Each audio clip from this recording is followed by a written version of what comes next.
আসসালামু আলাইকুম প্রিয় শ্রোতারা। রাতের নীরবতা আর অজানা রহস্যের এই আসরে আপনাদের স্বাগতম।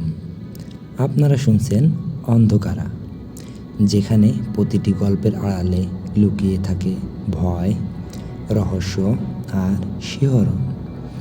দেশের ভেতর কিংবা দূরপ্রবাস থেকে যারা আমাদের এই সাথে যুক্ত আছেন, সবাইকে জানাই আন্তরিক ভালোবাসা ও অভিনন্দন। তাহলে চলুন আজকের অন্ধকারা যাত্রা শুরু করা যাক। প্রিয় লিসেনার্স, এখন যে ঘটনাটি শেয়ার করব, ঘটনাটি পাঠিয়েছেন আমাদের কাছে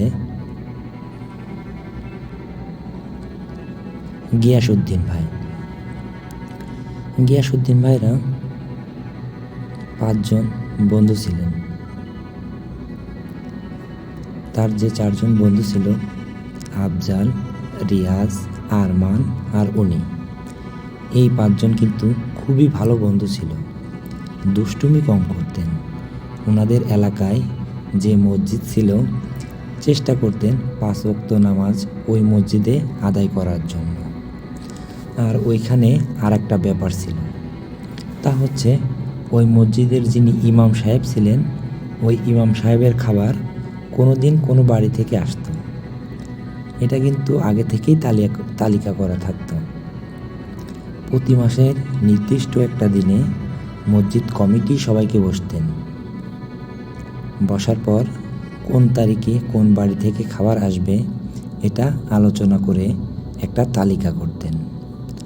যখন দেখা যেত সেই তারিখে যেই বাড়ির নাম এসেছে, ওই বাড়ির লোকজন কিন্তু চেষ্টা করতেন তাদের সাধ্য অনুযায়ী ভালো খাবার তৈরি করার জন্য।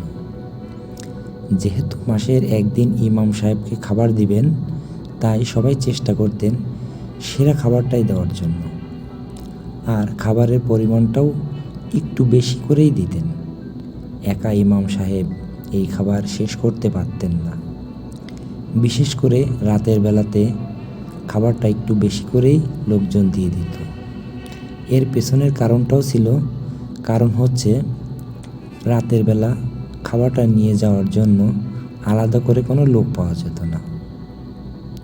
লোক পাওয়া গেলেও খুব মুশকিল হতো। দেখা যেত ওই বাড়ির ছেলেপেলে বা লোকজন অনেক সময় মসজিদ পর্যন্ত আসতেই চাইতো না। আরেকটাও কারণ ছিল, কারণটা হচ্ছে এই যে 5 জন, জামাল ভাই, গিয়াস ভাই, আফজাল, রিয়াজ, আরমান, মূলত এই কাজটাই করত। এই গ্রামের একটা বাগান ছিল, লোকজন এটাকে ছায়া বাগান বলতো। কেননা ওই বাগানের দিনের বেলাতেই মানুষ প্রবেশ করতে ভয় পেত। রাতের বেলা ওই বাগানের মধ্যে ঢোকার প্রশ্নই আসে না। ওই গ্রামে ঢোকার 2টো রাস্তা ছিল। একটা হচ্ছে এই বাগানের রাস্তা, আর একটা হলো মনিক দাদা বুঝে গেলেন ওরা নিশ্চয়ই বাগানের রাস্তা ধরেছে। তিনি দ্রুত বাগানের দিকে ছুটলেন। এদিকে জিনটা বুঝে গেল ওরা বৃত্ত থেকে বের হচ্ছে না। সে তখন এক ভয়ঙ্কর মায়াজাল সৃষ্টি করল।